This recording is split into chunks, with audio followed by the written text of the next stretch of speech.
Welcome to the introductory workshops day 2 at Concordia 2023. We have Casper and Emil from the Concordium Foundation and Marco from Team Effico, who are here to facilitate the introductions. Yesterday's session covered an introduction to building your smart contract on Concordium.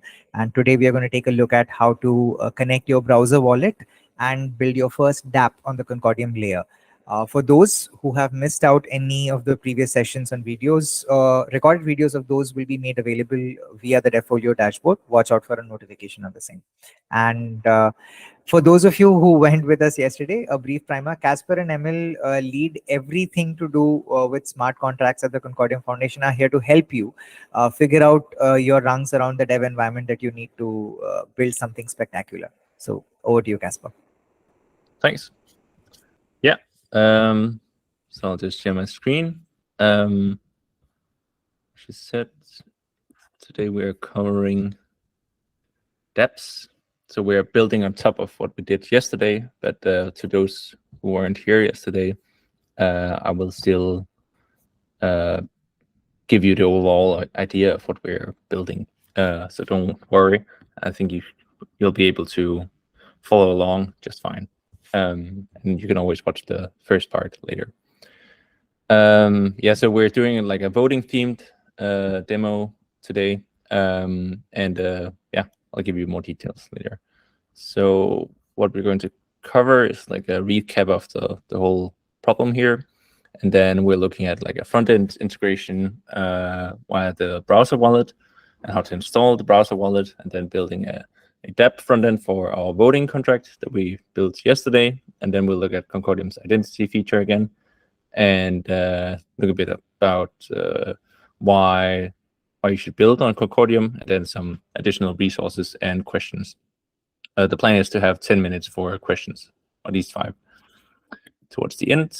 Now we started a little bit late, but I assume this will take an hour in total.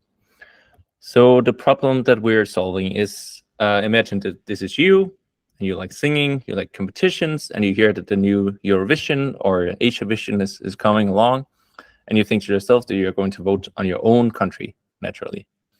But then you read the rules, and you see that you're not allowed to vote on your own country. And then you think to yourself, how is that actually...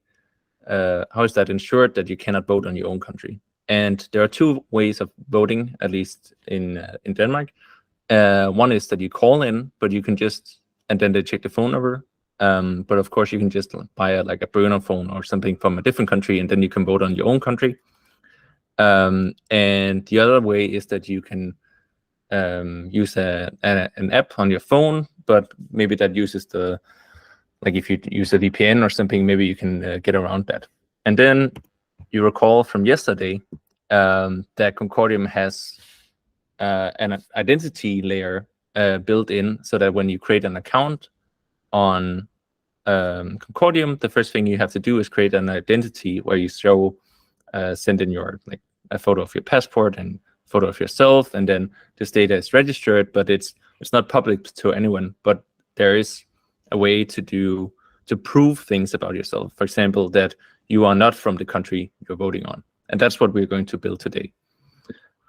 So yesterday we built a smart contract for where you could vote, but the smart contract just allows anyone to vote on anything or at any of the options that you created. So today we're limiting who can vote on what. And yeah, we're doing this by creating a web front end for the smart contract, and for that we need the browser wallet, which is one of the Concordium wallets. We also have wallets for desktop, Mac, Windows and Linux, and we also have for iOS and Android. But the browser wallet is, I think, one of the easiest ones, especially for smart contracts. So a browser wallet is a program that is can be added as an extension to any Chromium browsers, such as Chrome, naturally. But there's a whole range of browsers that it works with. And it allows you to connect to the blockchain for reading data from the blockchain, and then also writing data to the blockchain, which means like sending transactions to the blockchain. The browser wallet hosts your private keys corresponding to the accounts that you have. And it also has a connection to a Concordium node. So the way it works is that you, as the user here, you interact with, like, you can also interact directly with the browser wallet if you just want to send some CCD, our own valuta. But for like a dApp, you would interact with a front end, with a web page, and then this web page connects to the browser wallet, and then the browser wallet connects to the blockchain. So that's how it works. So let's go ahead and download the browser wallet. You can follow this link, or you can scan this. I've already found it. So I'm installing here on Chrome. Found it on the Chrome Web Store, Concordium Wallet. I'm saying add to Chrome, add the extension, and then we don't need the sync, but let's pin it up here. And then what you do is you click it and then accept the terms and conditions, which I've read previously. And then we're creating a password. And then the first thing you have to do is, like, you can either create a new wallet or one. There's a question here. It sounds like, at least. Is that correct? Or someone joined? Was there a hand? No? There's a question here. Okay. This is Kamal who's asking, are there any examples on how to read and write on the front end with the Concordium wallet? Yes, there are lots of examples, and we have tutorials, and we have guides, and we have like full examples. And we'll show you those later. A link to like all of our examples, and we're also building it today. Like, so you will see how that works. Okay. So where did we get to? Do we have to do it again? Here we go. Okay, so you can create a new wallet, or you can restore one. So here we're creating a new one, and it starts out by giving you this 24-word recovery phrase, which is the only thing you have to keep in order to restore all your things. So you should write this down on a piece of paper or somewhere offline, preferably, for the best security. And then, yeah, don't lose these words. Those are your the master password. And then you would write it down on your, and then you have to write it in again here. But I am cheating a little bit here for speeds. So let's just put it in here. So, Casper, quick not sorry for the interruption here. I think Shivam had a question regarding the testnet faucet. We briefly covered that yesterday. So I just wanted to let people know that that's what we are going to cover in this segment, basically, for the Concordium browser wallet. We will end this segment with how to get the testnet tokens in your wallet before you can deploy. I will do that in 1 minute. Sure. Okay, so here you're choosing whether you want to be on the mainnet, like the real Concordium mainnet, or you can be in a testnet. And for this, we're just using the testnet because you can, I mean, that's where you should build things, because you can also get free money on here. And then we would request an identity. And here you have some different options where you, different identity providers. We have DTS here and Notabene. And both of these, you have to use your passport or a driver's license. But we have this Concordium test one, which is, I mean, that's not available on mainnet, and it's much simpler. You can just get an identity, and you can specify your own data for it. So here we get the chance to specify which country we're from, for example, and yeah, some various things. And then we say submit, and then we get an identity here, and then, oops, and then once we have an identity, we have to create an account, and we do that based on an identity. So you can have multiple identities, and each identity you can create multiple accounts from. So we'll create an account here. That takes about 10 seconds.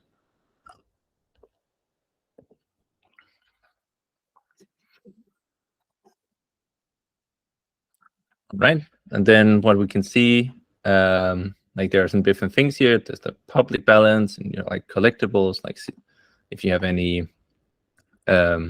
tokens of various kinds. And here you can send some money to other people. And here you can see your transactions. And this is also where you can request CSSD by the testnet faucet. And that's how you get some money to begin with. That also takes about 10 seconds or so. Here we go. Now we have 20,000. And then we are ready to move on. Let's see, what did we leave off? Yeah. Okay, next slide. Right. So what we are going to do first is to well, let's not initialize the contract yet. Let's just get a basic project going. So here I have a basic project, which is it's the same one that lives on this repository that we have on that we've shared, where all the code for this presentation is. But it's just a basic web page, and then there's we do use two JavaScript dependencies. We use the Concordium web SDK and the browser wallet API helpers, and then we just have use this live server tool for running a small server where you have access to these two. If you use something like React, then it would be a simpler setup. But I did want to use React for this because not everyone is familiar with it, including me. So let's just try to run this. So npm install, I can tell, and then start. Okay, and then what happened here? Try and report.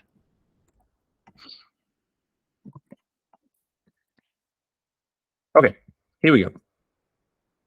What is happening here? It's very interesting. Let's open it up in this one instead. Okay, cool.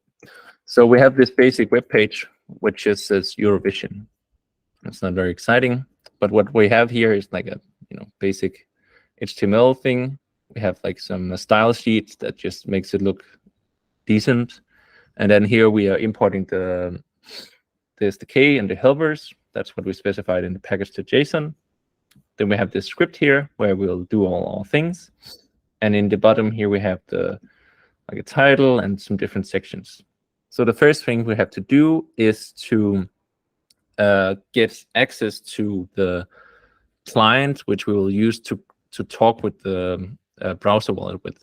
So here we have a function setup page where we use Concordium helpers and detect Concordium provider. And then once we get a result, we can set this client, which is this variable we have up here, to be the response.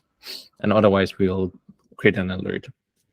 And then we'll put an event listener. So once the page is loaded, like DOM content loaded, once that is loaded, we will try to set up this page. So this is like a scaffolding or boilerplate that you have to do in here. And that is already working. So next, let's create a way for you to connect your account to this web page.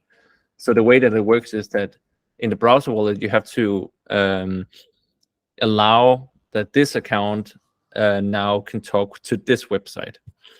So let's do that. So here we created a new section connected to account, and then it has an ID, account address, where it says none, and then on click, we connect.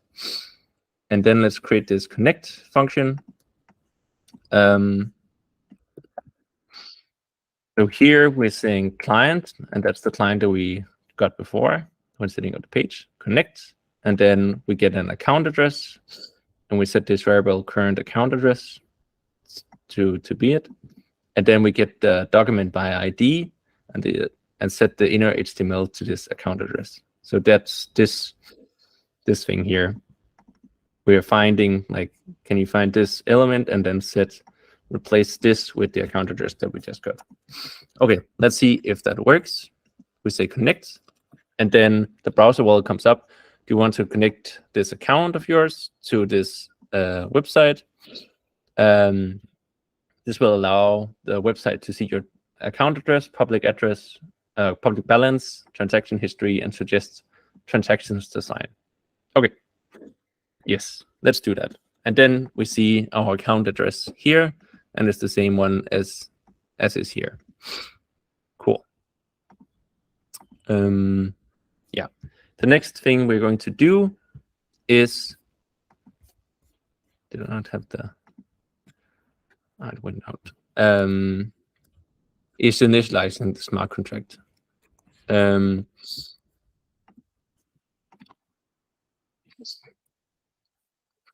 So the way that it works is that you will initialize your smart contract by sending in some voting options, an end time, and then an election description. Yes, so let's do that. So I prepared another section here. I'm not doing live coding today because this is HTML and JavaScript, and I don't get the same support as with Rust, so I wouldn't dare doing as much live coding. So anyway, here we do get some fields. Here we're saying that it's the description is just your vision. We have an end time, and we have some country codes. And then we call this setup election function that we will now create. So setup selection here. So what we're doing is that this is a little bit bigger. So what we're doing here is that we're saying the description, we get the setup election description and get the value. And then the end time, that's a bit more complicated, but we get the, again, document get element by ID. We get the ID of this field here. Then we get the value of it. And then we try to pass it as a date, and that gives us a number. And then we create a new date object that we then convert to an ISO string. So that's a bit complicated, but maybe there's a simpler way to do it. And then the last thing is that we want to get the country codes. So we get this this field here, and then we get the value, and then we want to split on commas. But then we actually get like IT space DK space DE.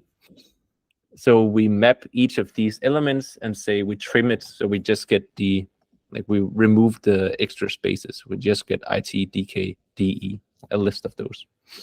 And now we are ready to send our first transaction. So this is writing things to the blockchain. And we send a transaction saying this is the account address that should pay for the transaction. The type of transaction is an init contract. We send an amount of 0, which is like a CCD amount. And then we give a module reference. So the module reference, we should update that. We got that from yesterday. What was it? Voting for.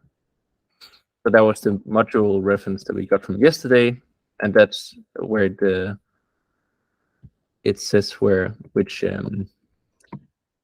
module it should use when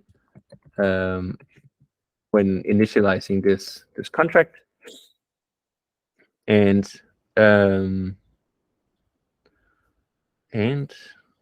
yeah, so we just have this module reference defined up here, and then we are giving it the name of the contract, voting, as we created it yesterday, and then we give a max energy that it can use, because a contract is just a program, so it could loop forever, and then you have to pay for all the energy that it uses. So you can set like a limit, or you have to set a limit to say you cannot use any more than this.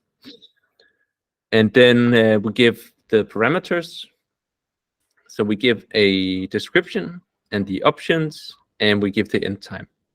And then we also give this module schema, and that is created by what this schema does is to allow you to pass in JSON, and then our tooling converts the JSON to binary, which the contract then can work with, because the contract only knows how to use binary data. So the schema is like you can see it's a function, so it can convert from binary to JSON and from JSON to binary. So the way to get this schema is this is the contract we wrote yesterday. You can get the schema by writing this schema base, so Claro Concordium build schema base 64 out, and then if you put a dash, then it will just print it here, and we can get it here, and then we'll put it in there. Okay.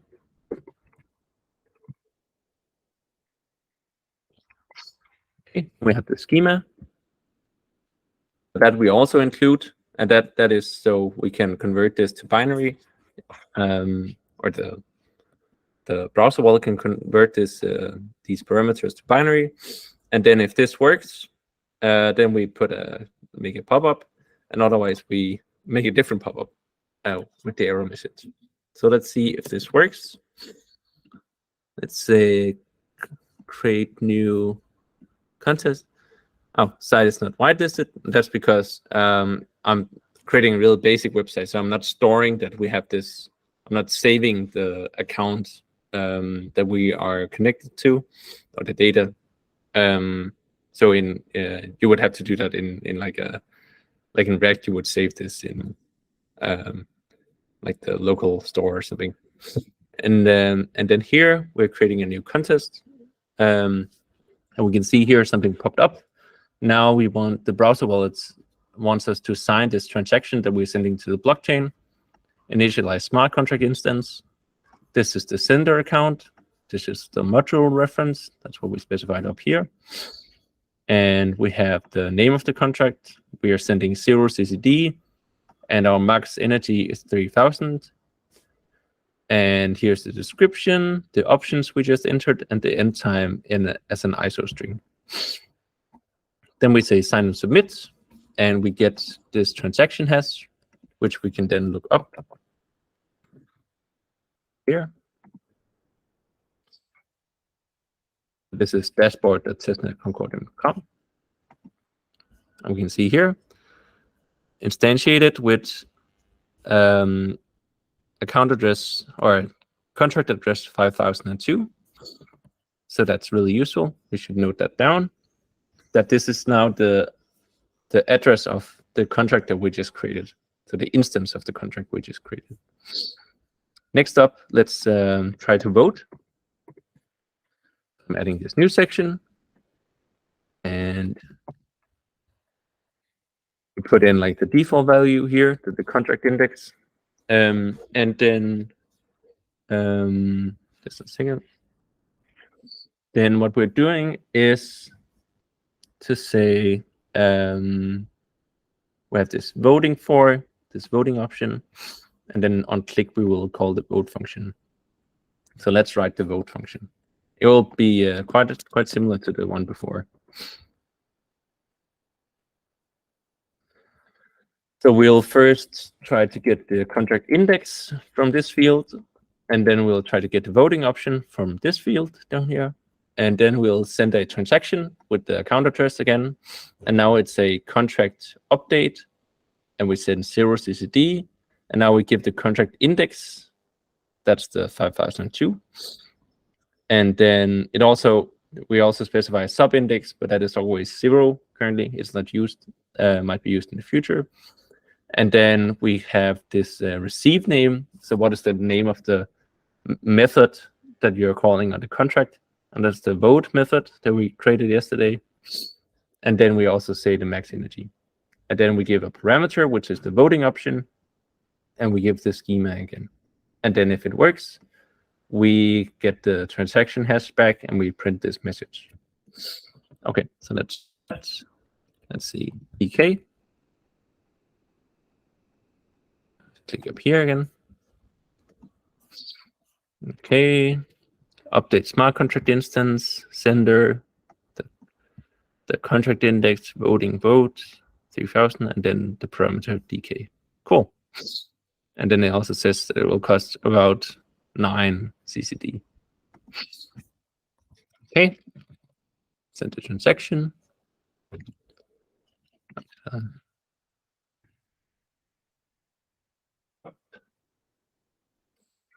And we see we updated the contract instance at address 5002.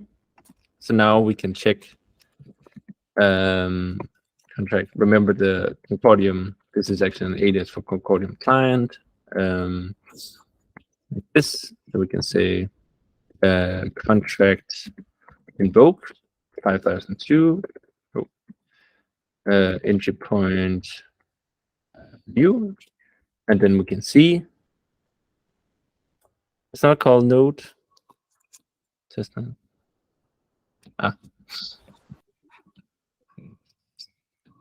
Casper, there are two questions at this juncture from Kamal and Lokeshwaran respectively. Kamal wants to know how is this cost decided, the 9 CCD cost I believe he's referring to. And Lokeshwaran's question is, what is a contract index? How is it different from the contract address? So the let's start with the second one. So a contract index, contract, so an address is like an it's a contract index and a contract sub-index. But currently this contract sub-index is always 0. So that's the relationship between those two. So it's really what you have to look for is the contract index. So in this case, it's 5002. And then for the first question, how is this amount or the transaction cost decided? So there are some base costs for creating transactions of various kinds, and then the rest of it is based on the what the contract code does. So the like the, for example, this voting. So based on this is the contract we wrote yesterday. So we have this voting function. So it does like a a match here on the account, and then we get the vote parameter, and then we look up in the voting index, and then updating the state. So all of these things cost a little bit to do, a little bit of energy, and that is what determines this cost. So if you do some really expensive like loop over a large amount of things, then it will be expensive to run. But I mean, all of these things are, I think, like 9 CCD is, I mean, some euro cents, a few euro cents. It's not a whole lot. So it's still really cheap to use the Concordium blockchain. Even on, I mean, on testnet it's free, right? Because you can just get free CCD. But on mainnet it's still cheap. But it's based on what the there's like some cost accounting. So there's like every time you do some operations, it counts up the cost. Okay, so here we try to invoke the view function that we created yesterday, and we can see that we get the description that we specified, the end time, and then that someone voted on Denmark. Cool. Next up, let's view the results. And what we are doing is that we will say the results section here. And again, I will update this contract so it's correct. And then here we have 3 fields: description, end time, and tally. And they are disabled because they will just be used for showing the data. And then we use this view results function. So let's create that.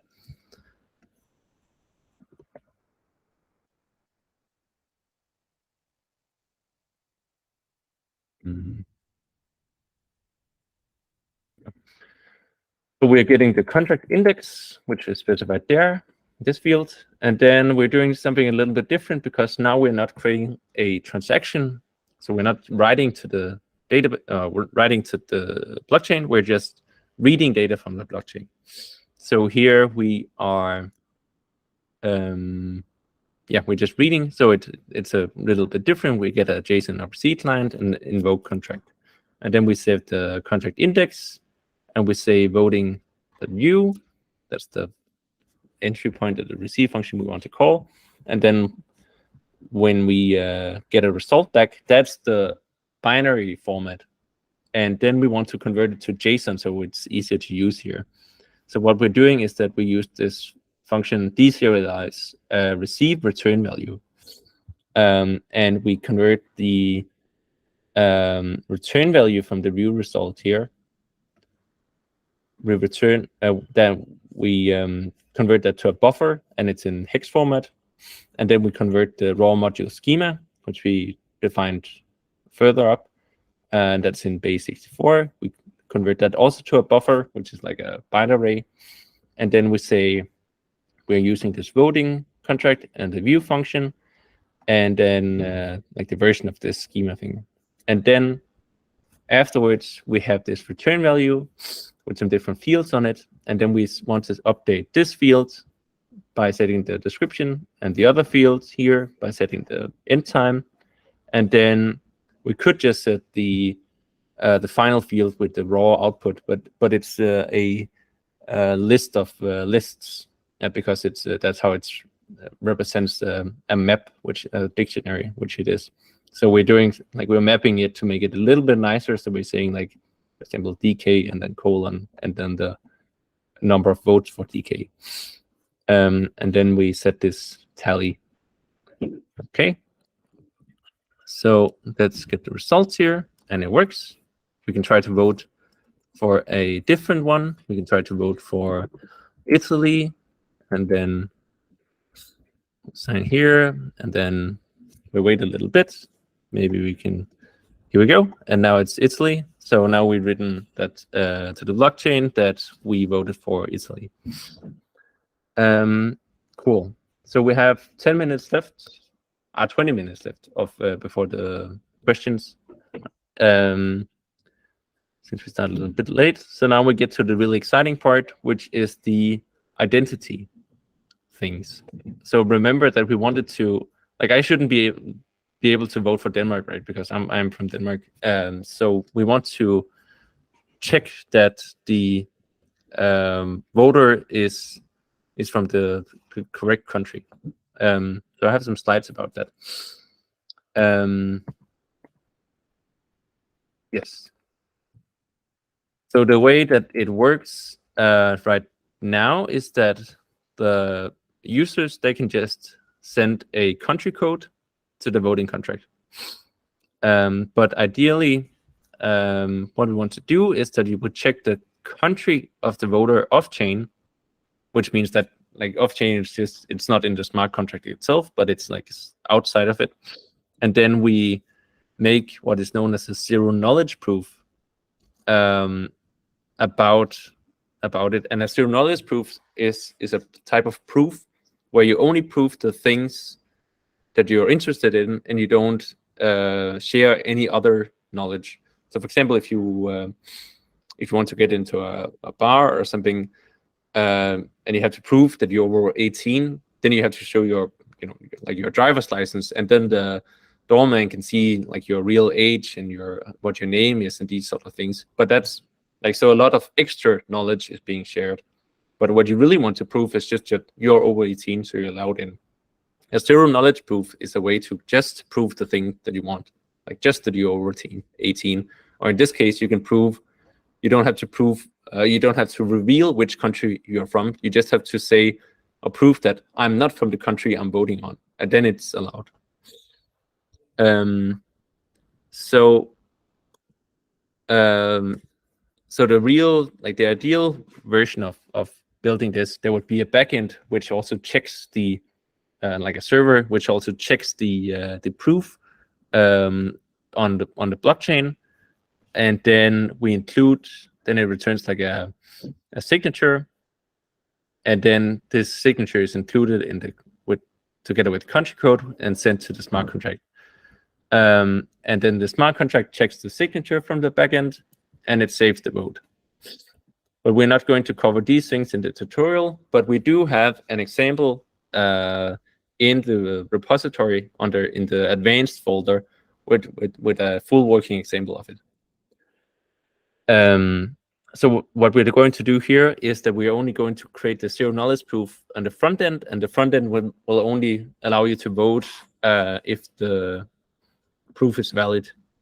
So that leaves open a big hole, because you can just call the contract directly, and then then you can vote anyhow. So if you're doing like a serious thing, then you should use this approach over here, or something like it.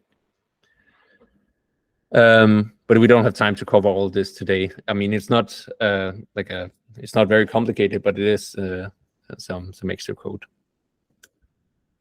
Cool. So let's get back to this. And then what we're going to do is that we're going to create a new function here. ID checked vote. And of course, I've cheated again and already built it. So ID check vote, what it does is that it again gets the contract index, it gets the voting option. That's similar to the vote function. And then we are creating a statement. And the statement is the thing that we want to prove. So we create like a new from ID statement builder, and then we want to create a non-membership proof. So that it means that we can give like a set of things, like a list of things with unique elements.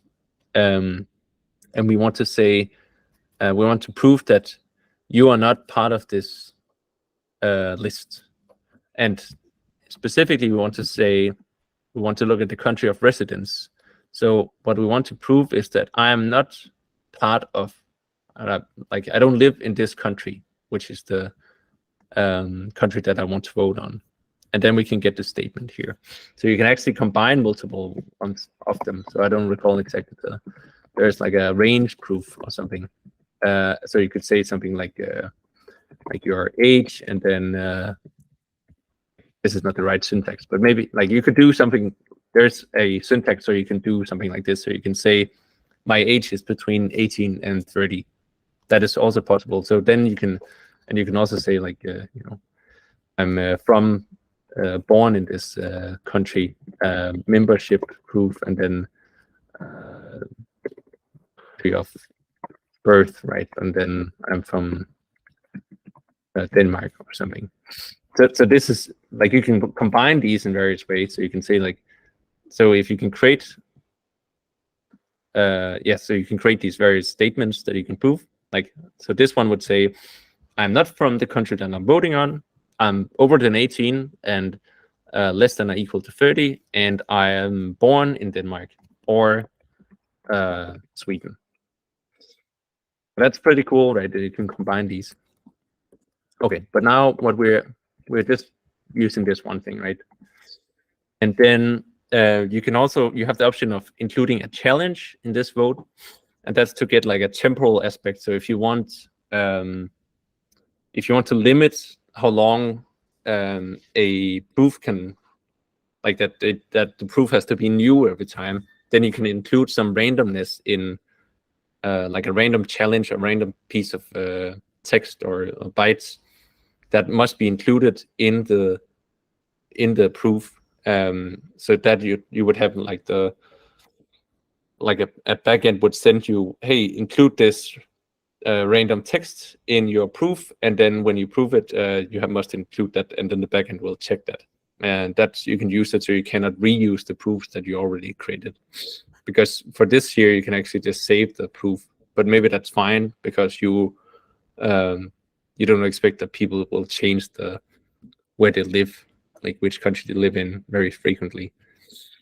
Okay, so here we're saying if the contract, like if we have the account address, then what we want to do is that we want to request an ID proof with our account address and a statement. The statement was this thing, and then the challenge, which is this thing. We're just adding a random one, which since we're not going to use it here.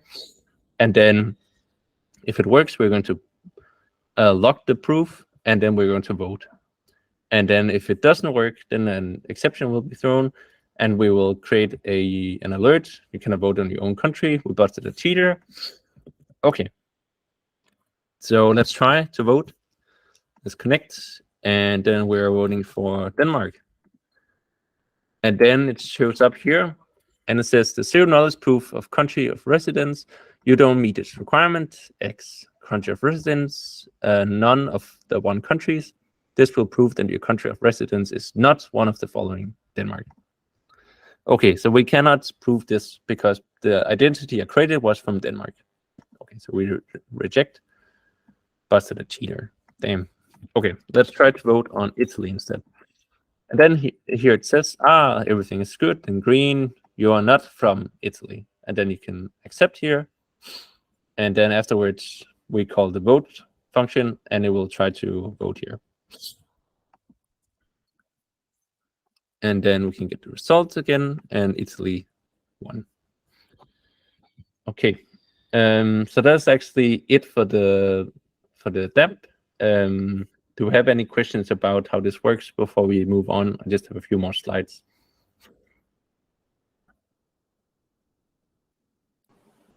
Guys, at this juncture, if you have any questions pertaining to the current module, please put them onto the chat. I think Kamal and Lokesh have been asking about the developer documentation. So these resources are mentioned on the Defolio page also, and considering the questions that we have had, once I get the presentation links from you, Casper, and we process the recordings for both of these sessions, we will have them released together. Yeah. I can just show you the documentation. No, it's the documentation here. These are various ways to get in there, but there are like of most interest to you is probably the Smart Contracts V1, where we have some tutorials and best practices and guides. So I highly recommend that you follow some of these tutorials, at least the piggy bank. That's a good start. And then you can look at like various of the other things and how to use the ID proofs and these sort of things. And actually on the front page, there's also a list of dApp examples. So you're gonna see here, there's the like website with, like a piggy bank and these sort of things that you can also look, and you can see all the code for these. Yeah, cool. So why would you build on Concordium? Well, Concordium is a science-based proof of stake, public permissionless blockchain with identity built into the core protocol layer. That's a lot of words. So what does it mean? Well, a blockchain stores the transactions that cannot be deleted. That's quite useful in a lot of cases. It's a proof of stake, so it's much more eco-friendly than, for example, proof of work, which Bitcoin uses. And it's public, so anyone can run a node and anyone can do things on the blockchain. It's permissionless, so there's no central control. And then it's science-based, so it's built by scientists. We have a lot of scientists working for us, including a whole department on Aarhus University. And then we have this identity, so it requires an ID check to open accounts. And that's very novel for blockchains. So as you've seen, we have these, we have a good balance between privacy and accountability on Concordium. So you can be like you get this account address, which is anonymous, like no one can see who that is. But then if you make any crimes, then as I showed yesterday, there is this mechanism where if there's a court order, then some lawyers can go in and then cryptographically unlock the identity behind an account. So that's like this balance between privacy and accountability that we have, which makes it a good blockchain for serious businesses or governments and these sort of things. And then, of course, we have this really cool zero knowledge proof technology that we can use. And right now, you can just use it for the things in your identity, but we're actually coming up with something where you can use it for showing like you are part of this club, or you have this membership, and you are have this education, and you've worked for this company this many years, and then so you can combine all these sort of things, and you can even you could use it for your CV, right? I have this education, I'm this old, I work these places, I have these courses taken at this university, and these sort of things, and then you create a zero knowledge proof about it, and really prove that is the case. Then we also have a lot of smart contracts. Our smart contracts are very capable and written in Rust. At least that's the easiest thing to do. And we have a lot of a growing ecosystem of dApps and partners that you can read more about here. And we're always growing. We're always looking for new talent. You can look our open positions here. Under the careers, and you can see our team here. And generally, just visit concordium.com for more information. And then a few ideas about what you could build. We have this extra track for the for something which uses the ID features. So that could, here are some examples. Like you could do things like, are you older than 18, or who are you really? Are you a participant of this event? Education certificates, that's something that we're also building internally, as I just mentioned. Employment relation, frequent flyer cards, and these sort of things.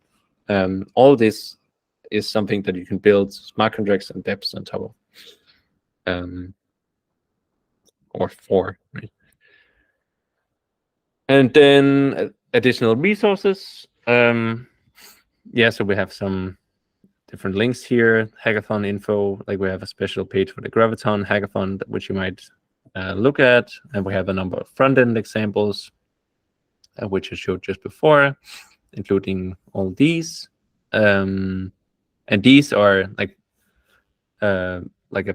you can find all the code for it. So this is a quite a complete set of things that you can do. It shows the front end, which connects both with, at least if not all of them, then most of them can connect either to the mobile wallets via Wallet Connect, or use the browser wallet as we just did, and they connect to a smart contract that's behind it and these sort of things. So it's like a whole little thing. And then we have the Node.js SDK, and we have some tutorials, and we also have this thing, Concordium Academy, which you can take a look at. Pretty cool, but not right. That's also software, so that's a little bit confusing. Some of them are software somehow. So here there's some tutorials, and you can learn some points and various things, and there's building dApps and smart contracts and all sort of things. So that's also a really nice place to go. Yes, more full dApps here. Questions? We already have some questions on the table here, Casper. Yeah. One is, I'll try to address this. Lokeshwaran and Kamal had the same question regarding creating an identity without any ID proof. So what Emil is also trying to say here, Lokeshwaran, is that there were two identity providers. One was Notabene and one was DTS. And while Notabene was experiencing some initial difficulties when we had during the early stages, which is why their platform was not usable for verification, but now that issue is resolved. So DTS was the server which required you to provide an international passport as an identity proof, but you should not face the same issue with Notabene while creating the identity. Is that correct, Casper? It depends on the country which documents are allowed, and also for each identity provider. But I think in general, yes, DTS uses passports for most of them.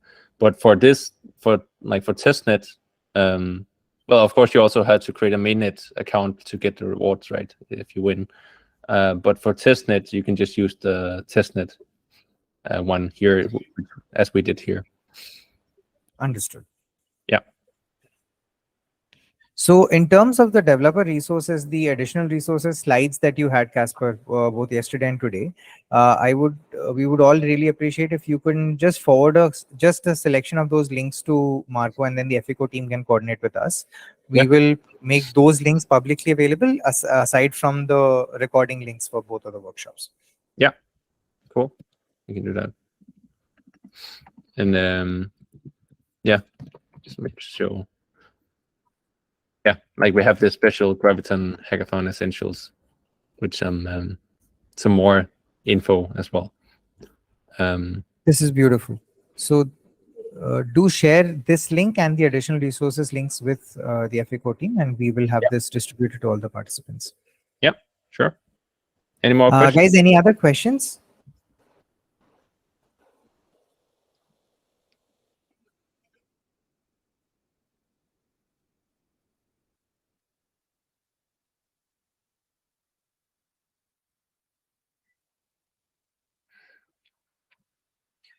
Okay, so Kamal had a question regarding testnet nodes.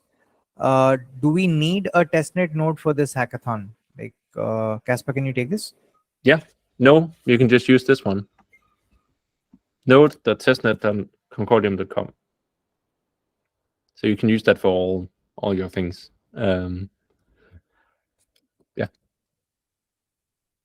So you don't have to run your own node. I mean, you can if you want to, and it's easy to do. It just takes a little while to catch up with all the blocks that it has to process. But yeah, you can just use that one. It's also mentioned in our documentation, so places. Node.testnet.concordium.com. Super. Yes. So the other thing is, just as a recap and a summary, the hackathon as we speak has officially begun. You are, and maybe all the participants are now encouraged to start working on their ideas, form a roadmap in place for the development of your project, and start submitting as soon as you're done with your first iteration. Start submitting your projects via DevFolio. This part is most important.